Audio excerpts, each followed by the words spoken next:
Yo, what is up guys? Albayan ng Bataenyo at nandito tayo para sa panibagong video reaction. At ngayon, hindi kanta ng SB19 or ni Pablo or kung sino man sa member ng SB19 ang papakinggan natin, kundi papanoorin natin yung documentary made by Casual Chuck, no? So, ito marami sa inyo ang nagre-recommend na kung gusto ko ng background ng SB19, si Casual Chuck yung kailangan kong panoorin. So, yun. Ito yung episode 1, titled The Ultimate Soundbreak. So, as a battle rap fan at metalhead, so ito yung first time kong magdidig deep sa discography ng SB19.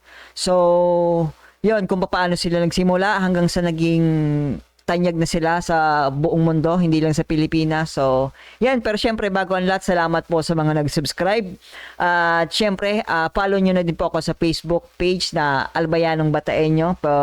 And then, syempre, subscribe ka na din sa aking YouTube kung hindi ka pa nakapag-subscribe. So, yun. Wag na nating patagalin pa. Casual Chuck, SB19 Story Episode 1, titled The Ultimate Soundbreak. Yung link sa baba, kung ayaw nyo nang may post o commentary na galing sa akin, ilalagay ko sa description. So, let's go. When you hear the words pop music and the best boy band, who comes to mind? What if I told you that the most overlooked boy group in our generation might be these guys?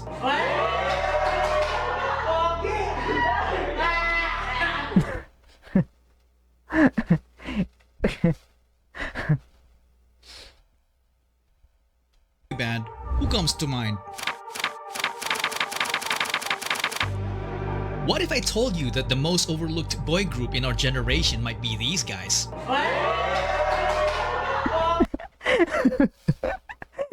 Guys, kaya ako natatawa. Alam nyo kung bakit ako natatawa. Yung yung reaction ni Stel nung makita yung picture niya, yung itsura niya dyan sa maliit na screen. Alam niyo yung moment na sobrang comedy, yung parang nung magto-throwback ka sa mga lumang picture mo, lumang videos mo, ganun yung feeling no, na parang corny, ang cringe, 'di ba?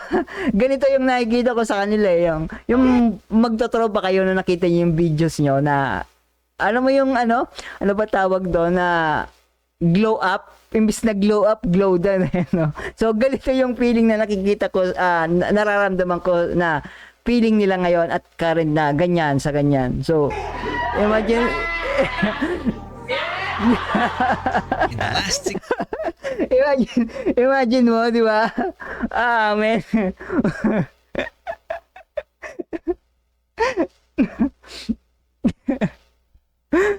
Okay, sige. 6 years, these guys turned a small Korean entertainment company into a company that produced the greatest P-pop group ever. Are you proud of SB19? Yes! Sa ngayon, yes. Ako masasabi ko, proud na ako sa SB19. Hindi ko genre ang kanta ng mga SB19, pero in the past 50 at 11 or 10 videos ng SB19, masasabi ko na, yep, slowly but surely, sinasabi ko na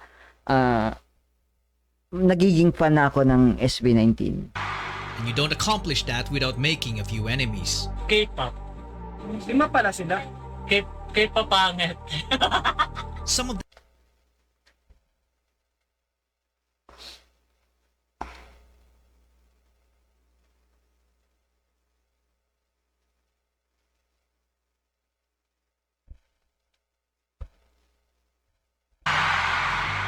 And you don't accomplish that without making a few enemies. K-pop. Lima pala sila. K-pop pangit.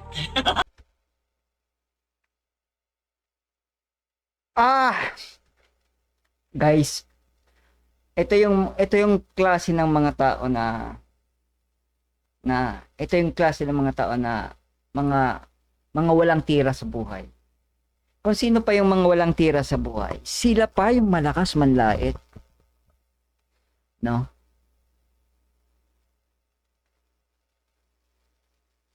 Di ko alam. Siguro dahil hindi pa nga sikat yung SB19. Dahil hindi sila kilala. Pero kahit na ganon, yung hindi nila nire-recognize yung sakripisyo or yung pagod ba ng SB19 or kahit sino man na nag-struggle na gusto nilang, kumbaga maabot lang din pangarap, pero may mga tao talaga na gusto kang, kumbaga hindi ka pa sikat, gusto ka na nilang palaosin. Ganun yung mga tao na ganyan eh. May mga tao talagang ganyan. 'Di ba? Lima pala sila. Kay papangit. At saka akala mo naman, kung sino pa yung nagsasabing pangit ang isang tao, malamang walang salamin sa bahay to. O kaya sinungaling ang nanay nito. Sabihin, ay anak, ang pogi mo naman.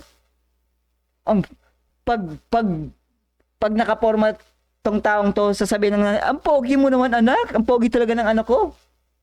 Ito yung mga taong sinungaling ang nanay. Some of them coming from unexpected places. Pinoy ba daw? May ginaya rin. But behind the group are 5 driven men who were about to Kung sa ginaya, may possible, ano sa tingin nyo, ginaya ba ng SB19 yung K-pop? Kasi parang ganun yung laging brand sa kanila, yung nanggagaya. Pero syempre, sa ibang bansa may ganitong estilo. Hindi naman sinabing ganitong estilo ng gaya niya, hindi naman ganon. Ibig bang sabihin, yung mga banda sa ibang bansa dahil English ang word nila, English yung lyrics nila, tapos sa mga Pilipino hindi na tayo gumawa ng English na metal na kanta. 'Di ba? Hindi naman totaling ginaya, pero wala ba tayong karapatan gumawa din ng sarili nating obra na mayahalin tulad mo sa ibang bansa, sa ibang grupo? 'Di ba? Hindi naman. River Maya, masasabi mo ba na yung banda ng River Maya na gumawa ng English song, sasabihin mo ginaya nila yung bandang Maroon 5? 'Di ba hindi naman? Kasi may sarili kang may sarili kang estilo, may sarili kang inspirasyon. So sa tingin ko magkatulad, pero hindi mo siya pwedeng sabihin panggagaya kasi may sarili kang estilo eh. 'Di ba? transform what was once a laughingstock genre in music into the fastest growing genre of the world. Ever since we had this goal, and not just for us, but for the entire industry. Feeling ko hindi pa natin nakukuha yung recognition na dapat para sa atin. Between disbanding before they even debuted, All hope is lost, parang nung time na yun. becoming industry outcasts and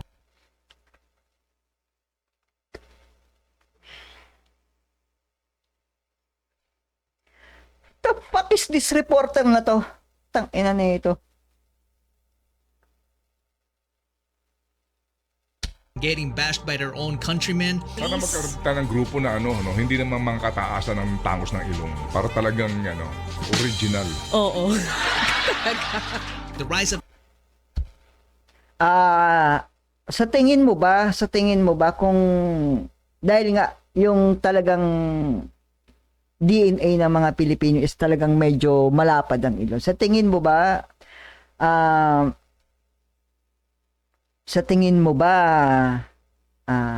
tatangkilikin ng mga Pilipino yung ganyan?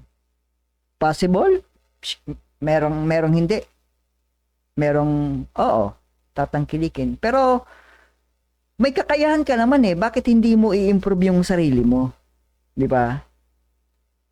Kumbaga kunyari ako mapera. Magpaparitoke ako ng muka. Hindi ba pwede ako magparitoke ng muka? Dahil Pilipino ako, hindi ako pwede sa ganyan. Hindi mo pwedeng siguro sa sarili mo, pero hindi mo pwedeng i-apply sa sarili mo yung mindset mo. Ipipilit mo sa mindset ng iba, hindi ganon. Para talagang original. Oo. the rise of SB19 may not be the greatest Filipino success story ever. Maganda kasi yung revenge kasi talaga yung success na ipapakita mo sa mga hindi naniniwala. Yep. Tama yan. Success is the best revenge. But it certainly is the most inspiring one.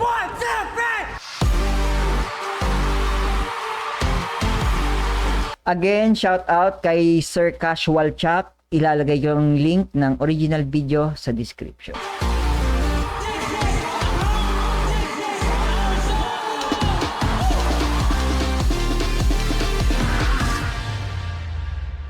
Sound break.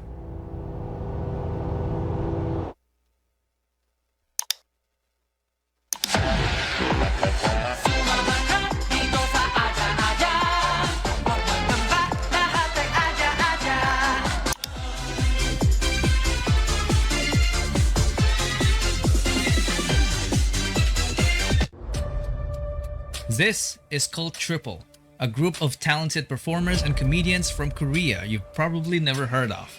They were Yeah, hindi ko sila kilala. formed back in 1994 when the word K-pop hasn't even been invented. In 2002, one of the members made the biggest mistake of his life, which will change the entire course of P-pop history.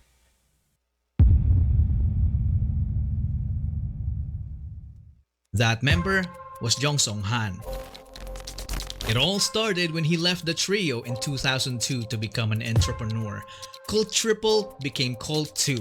Most of their fans thought that Songhan's decision was a huge mistake because the remaining members started racking up different awards in the entertainment industry. If he Okay. So, bali, yung kamiyembro niya, nagtuloy-tuloy, tapos siya nagtayo ng entertainment only stuck company. around, he would have gotten those awards too. But this man's decision was final. He used all of his savings to build an event organizing company called ShowBT Entertainment. Today we know him as Tatang Robin. Tatang Robin, Fast okay. forward to 2015. The fight of the century just happened. One Direction's Drag Me Down was all over the radio, and Big Bang was the biggest K-pop boy group. Hindi ako familiar sa mga K-pop group. While P-pop had Although nakikita ko sila sa mga poster, sa mga when pag nagte-trending yung mga video na, pero never ko silang kahit isang beses never ako nag-click ng any link sa as top one project. about sa kanila. Chances are you have never heard of them. But somewhere in Makati, Philippines, an audition was held. Tatang Robin was looking for young talents who would be part of the package of their service as an event organizers. Talents who can perform on their own but can also serve as backup dancers and singers to their main performers. Okay. One of the main attractions of the SATA audition was if you're good enough, you might just debut as a member of ShowBT's first ever P-pop group to undergo a Korean-style training. Filipinos don't get opportunities like that so often, so hundreds of talents applied, but only 30 made it as trainees. They were initially called the ShowBT Musical Gala Team, but then later dubbed as NARA, which in Korean means country, and also Okay. happens to be the national tree of the Philippines. Okay. If you're a fan who is deep into the P-pop scene, you would recognize some of the future P-pop stars, but one of the most notable ones is this guy. On the first day Pablo. of training, one guy stood out because he was just alone standing awkwardly in the corner. Nung una, ang weird niya po, nagsasalita mag-isa. He was facing the wall and making hand gestures as if he was rapping in front of it. Nakatayo siya sa gilid. Isipin mo na parang ang awkward na dahil mag-isa ka lang na nakatayo doon. I get the feeling naman kasi every time na nag-transfer ako nun sa school, mag-isa ka lang. Parang, ano ba yun, yung invisible ka. Ganun yung feeling. Sabi ko, anong ginagawa na? Nagre-ritual ba ito sa gilid? That guy was John Paulo Nase. John Paulo. He always John wanted Paulo to be Nase. a performer. As a young dreamer, he joined several competitions as a soloist and also as a member of the K-pop dance cover group called PHP. In training, Okay, so may dati na ding parang boy brand si Pablo, okay? he was the guy who shows up early and leaves late despite juggling a full-time job as a data analyst to help provide for his family. Okay. He was selected due to his undeniable diligence. Imagine yung pagsasabayin mo yung responsibility mo. Yung responsibility mo tsaka yung dream mo, no? Parang ang hirap naman talagang. Ang hirap pagsabayin yung ganon. Tapos, may mga pagkakataon pa na yung mga tao, ida-down ka. So, imagine yung sacrifice, yung siguro yung iniyak ni Pablo dito. I don't literal siguro iyak, pero yung sakit ng kalooban, di ba, na ginagawa mo ang lahat para sa dream mo, sa family mo, tapos may mga tao na hindi kumpensido sa'yo. No? Intelligence and leadership qualities. He is known to have critically acclaimed songwriting ability. Some of my sources even said that he had already written dozens of songs at this Okay. time. He's also a badass rapper and was often called a genius but consistently denied it. Yes, masasabi ko na isa sa genius in lyricism pagdating sa rap si Pablo. Gusto ko yung kung papaano niya i-twist yung mga words. I know na sa ibang kanta niya hindi siya yung kumakanta or nagpe-perform ng part na yon, pero dahil nga karamihan sa inyo na nagsasabi na siya talaga nagsusulat. Magaling din siya maghimay. Yung rhyme scheme, syllables, pagkakat nun, talagang on point talaga. It because he claimed to be just a hard worker. This made him the destined leader of the group. He was known as Sejun at the time, but later would be known as Pablo. Sejun Pablo. Right. 30 trainees are a lot of trainees. It would take a very observant person with an eye for talent to notice Pablo in that corner. So who was that observant person with an eye for talent? Ang kulit ni Stelle, no? Well, he was also a trainee. Stelvester Ahero. Kulit ang pangalan ni Stelvester. Stelvesters. He was only a kid when he started competing as a performer. As a dancer, he racked up win after win on a national level with his school crew and became their official choreographer, teaching crewmates 2 to 3 years older than him. So, dito mo masasabi talaga na yung foundation ng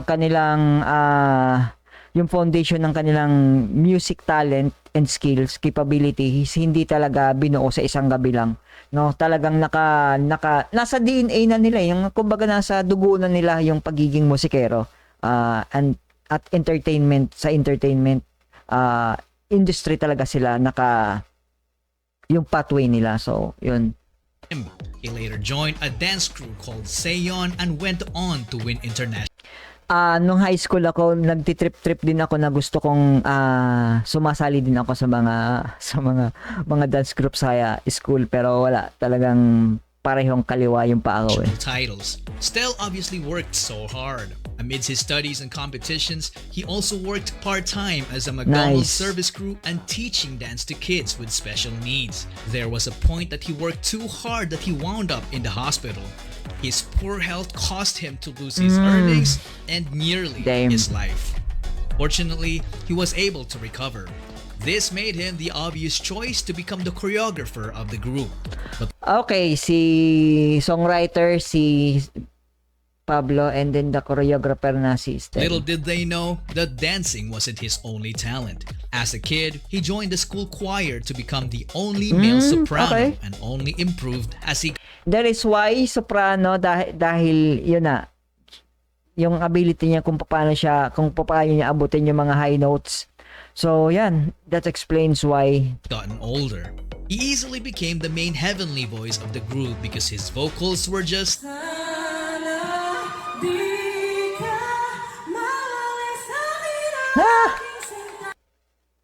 God damn!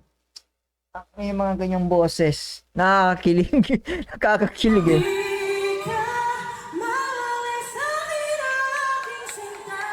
Whoa! Out of this world.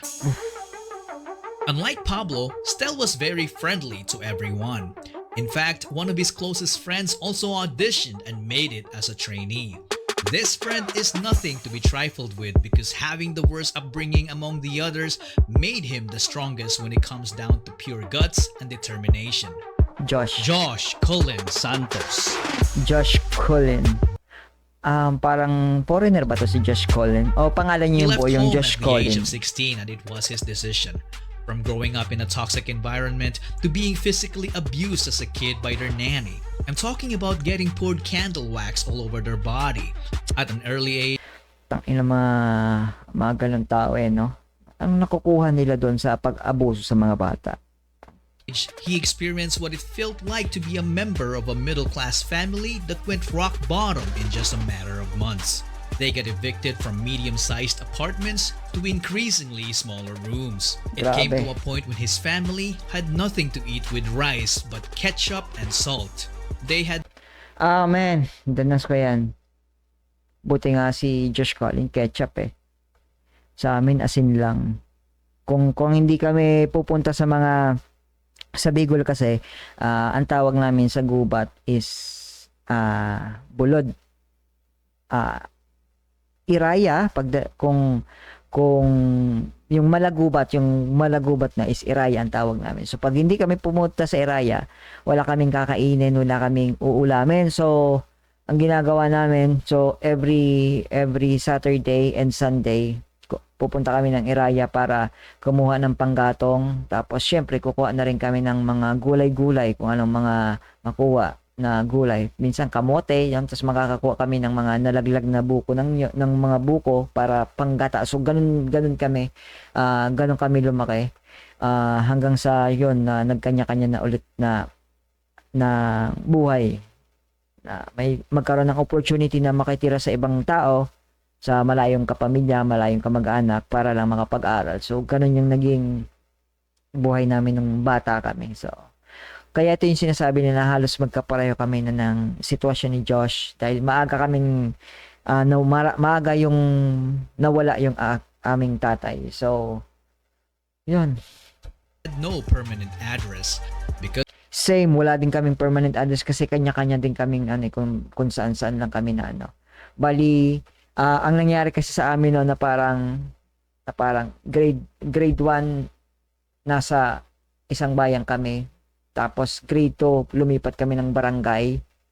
Tapos yung grade 2 yun doon na namatay yung tatay namin. And then grade 3 pumunta kami ng Laguna sa Binyan. Nakatira kami sa Binyan. And then grade 4 bumalik kami sa Bicol. Tapos sa ibang barangay naman. Tapos after nung grade 4, nakitira na ako sa ibang tao.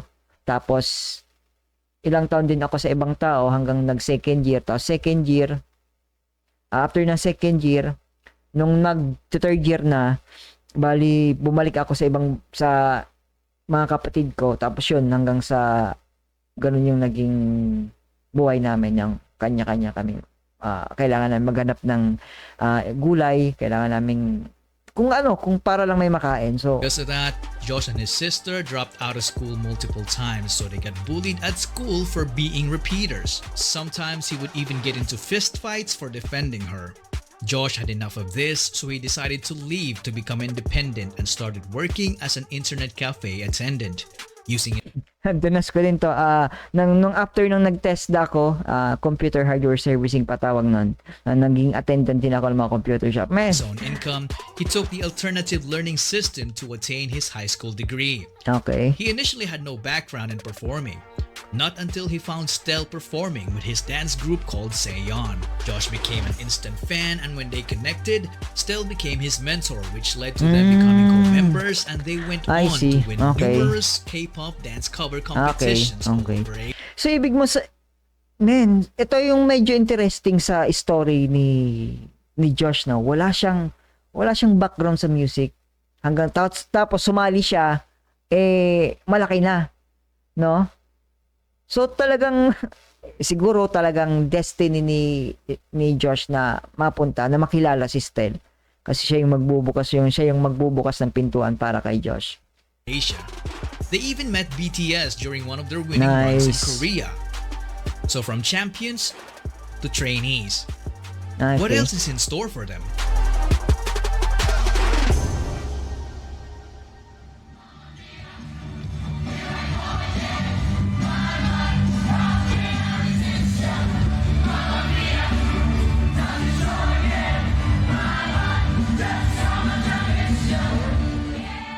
From then on, their lives became all about performing in small events and training. We had one mentor when we were training. Tapos, more on personality development siya. Tapos, presenting ourselves on stage. We had no idea that the Korean-style training they went through It's far, far from what they've been doing sa Korea. was nothing but a mere marketing strategy. But yung skill-wise, parang ganun. We were left on our own. Say what?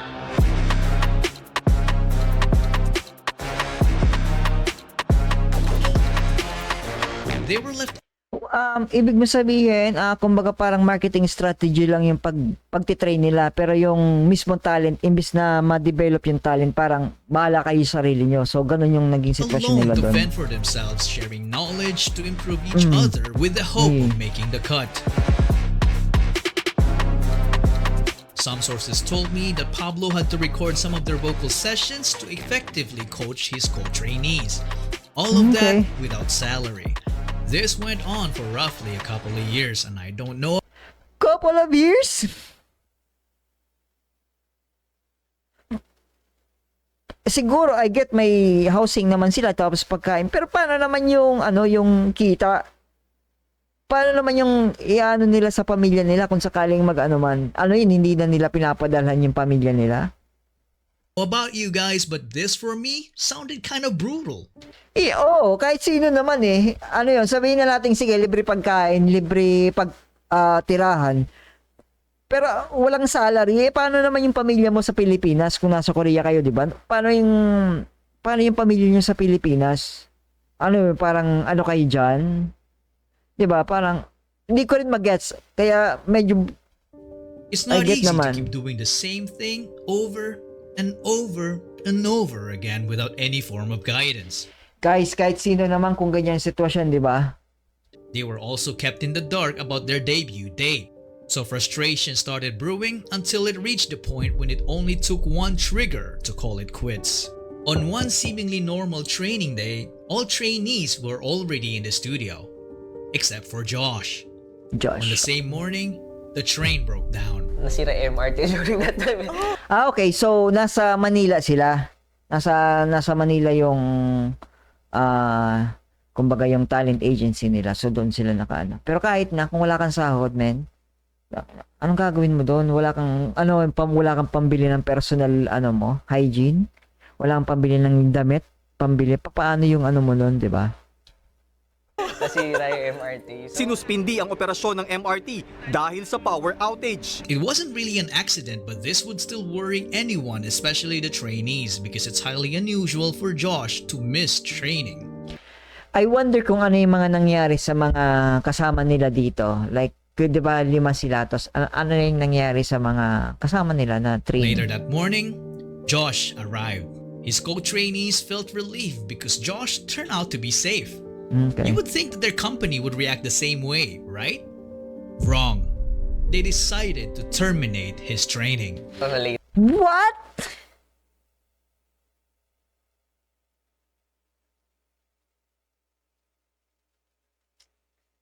Puta nga naman ganyan. Isipin mo, hindi mo naman kagustuhan na maliit ka. Kagustuhan mo bang masira yung MRT? Diba? Hindi naman. Yung mga kumpanya minsan, wala ng empathy, no? Ang inaisip lang nila yung gain, yung mga magigain nila. Wala na silang empathy sa mga ganyan, kagaya niyan, na nasira yung trend. Diba? Kita ko, tapos tinanggal ako. That was the trigger. Nung Wow, tinanggal po ako, nag-quit man. din yung mga grupo ko. Nag-quit din sila kasi parang naging trigger na point na Okay. kung tatanggalin mo si Josh, Umalis kami.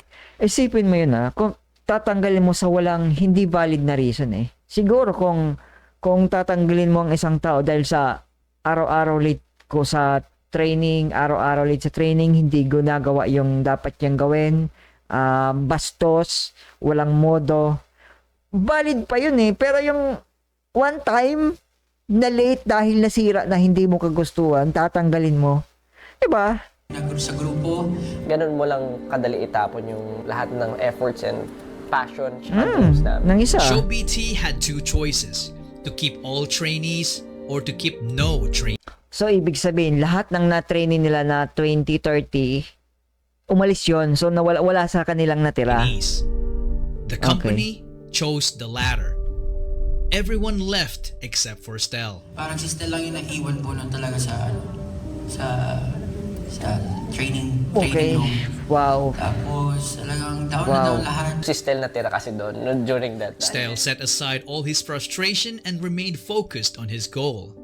Yeah, siguro, sa perspective kay Estel, kasi si Estel, kumbaga parang, it's a do or die make it or break it eh. Magigets ko kung bakit hindi umalis style. Kasi kung ako din nasa alanganing sitwasyon din, it's make it or break it na rin eh. So, yun. Ganun yung ano. Pero kung ako si Josh, hindi ako maghihinanakit kay Estelle kung bakit niya hindi siya umalis. Siguro. Kasi, yeah, I get the perspective ng bawat isa eh. Yun. So, While Pablo was devastated. All hope is lost parang nung time na yun. In Josh's case, we can only imagine the pain he must have felt to have been booted out of his dreams. damn, man. Days passed. Everyone's still feeling down about that incident. Then Pablo's phone receives a message. Brother, tumalik ka na, brother. It was Josh. Out of all the trainees, the guy that got sent packing was the same guy who actively convinced everyone to continue chasing their dreams. Perhaps this was the sheer guts and determination from his life experiences in full display. Pablo hurried back to the studio to find Stell. Alone. But not for long. Josh came back next and took the initiative to convince the company to have them back. Pumunta lang po ako doon at syempre kung kailangan na makiusap. So back to training, they went. Hindi na naman magkahiwala ng grupo, pero bumalik sila kasi hindi nila ako inuman. Guys, imagine nyo yung imagine nyo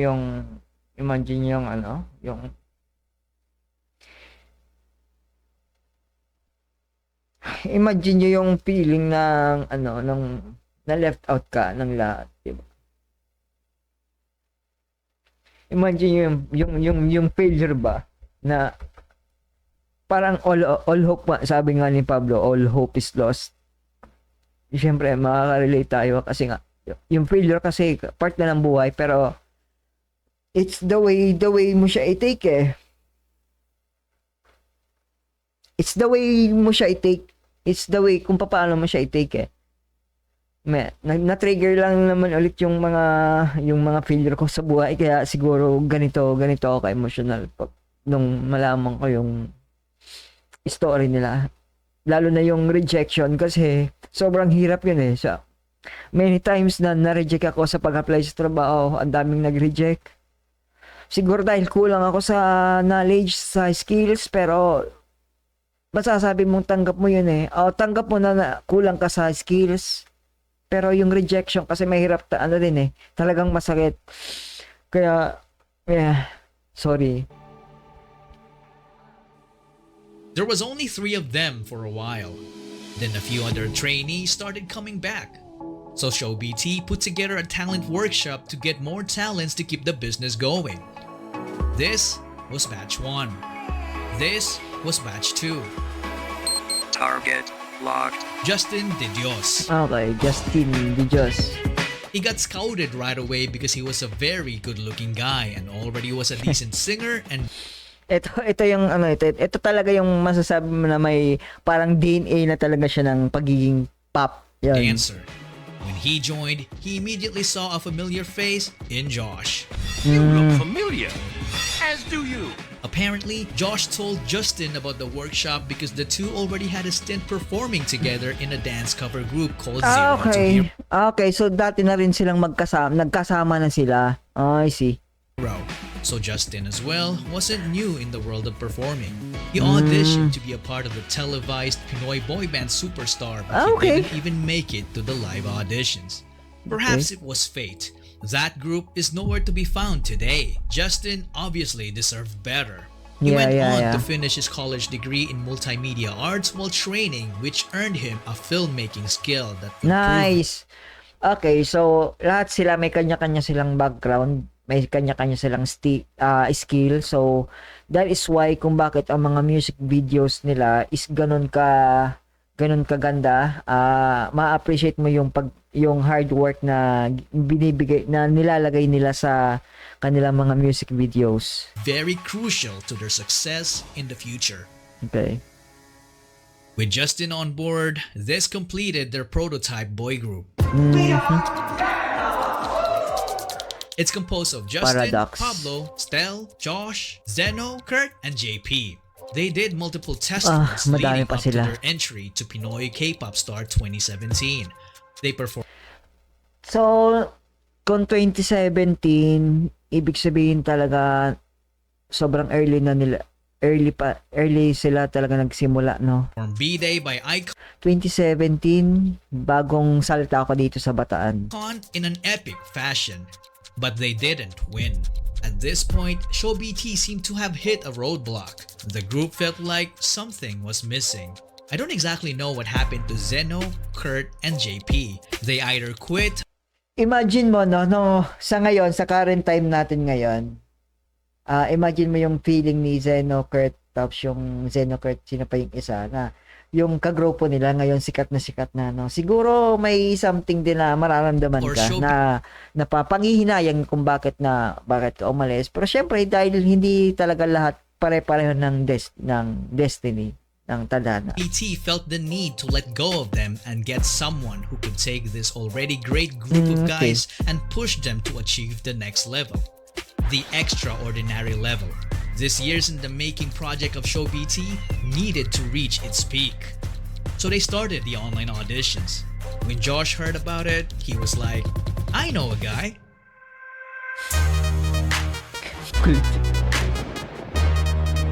The guy he was talking about was a pain in his butt because their groups have clashed multiple times in their early dance competition. Ang kulit nito ni Josh ng tsura. And their battles were always neck and neck. That guy's name was Felix John Suson. Bagay kay Josh He yung was such ganun. a specimen. He was so naturally gifted that excelling in sports looked like a walk in the park. Ganda nung serve niya sa table tennis. He was so naturally gifted that excelling in sports looked like a Galing. walk in the park for him. He Sports, no? Active sa grew sports. up in the church under the care of his grandparents. He was an artistic kid, so he was active as an editorial cartoonist in school. Nobody taught him how to nice. play musical instruments. Dati rin akong editorial cartoonist nung high school. 3rd year and 4th year. Taught himself by just listening to the music, so he ended up becoming a southpaw guitarist, but he later then fixed it as he learned more. He was also Southpaw guitarist, ibig sabihin left-handed yung pag-strum niya. Ang nagpipik yung right hand. a gifted singer as a kid. Every time there was a family gathering, he was always forced to sing karaoke by his relatives. But when he hit puberty, he lost confidence in his voice because he could no longer hit high notes. But his confidence came back after being mentored by Pablo, who taught him how Nice. to harness his unique low voice that seemingly sounds like it came from the underworld. Yun yung sinasabi ko, yun yung lagi kong sinasabi na hindi ako nakaget over sa boses ni Ken kasi nga alam mo yung parang alam mo yung mga voice actor sa mga anime or sa mga video games, parang ganun eh.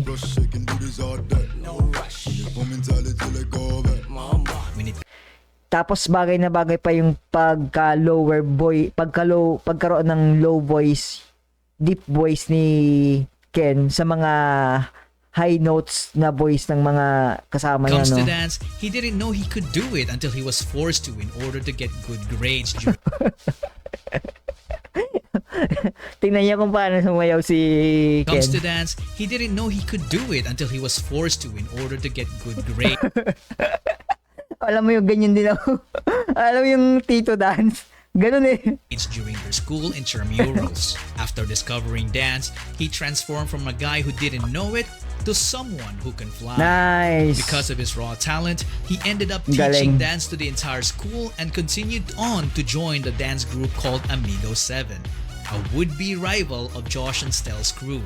Say Amigo on. 7. It quickly became a reversed if you can't beat them, then join them kind of deal. So Josh recruited Ken. But there was a problem. Are you open-minded? Naging biktima na ako. Sino na dito ang mga naging biktima ng are you open-minded ka ba? He was Biktima na ako niyan. hundreds of islands away and didn't have the money. What did Josh do? He shelled out for his plane ticket. With Nice. nothing else to lose, Felipe went and left his previous life in the countryside. He then trained with the boys and officially debuted with them as Ken. the main dancer, the bass vocalist, and the lead rapper of the Nice. group. One thing to note is that they were an unlikely bunch because they wouldn't have met each other if Tatang Robin stayed with his already successful group in Korea. Justin didn't make it in his first audition, so he almost didn't try again until Josh told him to do so. And Ken wouldn't even have the opportunity to join if the ShowBT trainees didn't come back after that quitting incident. And that, ladies and gentlemen, is the butterfly effect.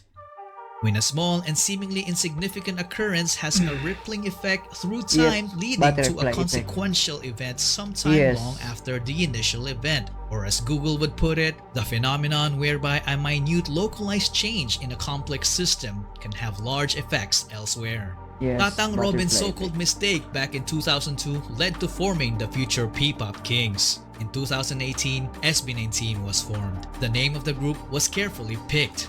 The number 19 is the sum of Korea and the Philippines country code digits, 82 and 63. Okay, so 19.